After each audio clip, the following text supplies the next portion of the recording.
Well, hello, my insane friends. I wanted to tell you real quick a couple of points on taking the instrument cluster out of a C4 Corvette. Insanely cool cars, tool reviews, and auto repair videos.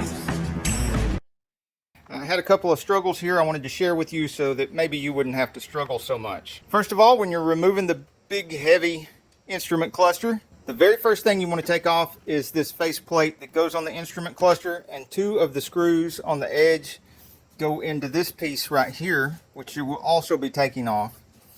This piece.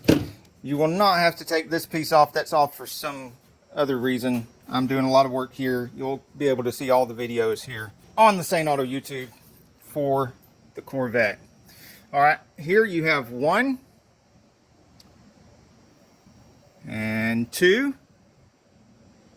and 3 and 4 screws, and there are the 4 screws, and that's what they look like.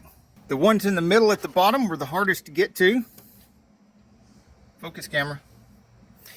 And it did tilt the wheel all the way down. I did not have to unscrew this, but you may have to. It comes in counterclockwise and it comes out down here.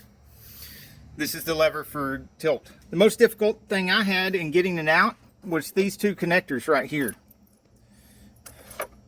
Now, maybe yours won't be as hard to get out, but these were. First of all, these clips are in the very back where you can't see them. So you've got to tilt yours, and there's not a lot of room here.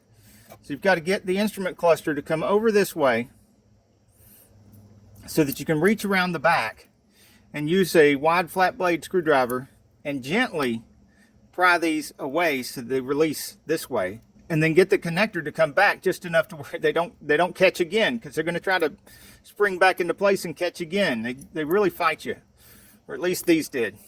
And some of them have one of these metal pieces on just this bottom one, and the other one has a piece you push in right here like a normal clip and you can pull out.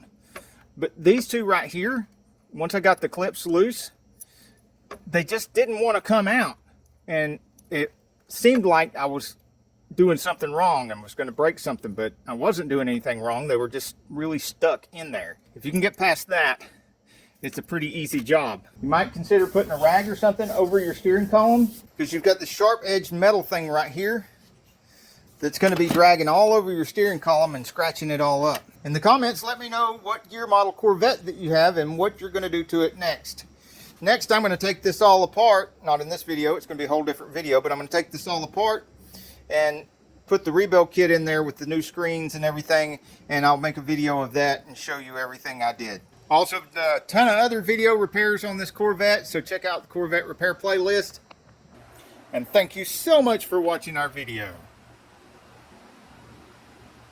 Hey, if you like this video, we got a whole lot more. We got tool reviews, we've got repair videos, we've got show car videos, hot rods, mod rods, you name it. If it's got wheels on it and an engine, it's probably on this channel.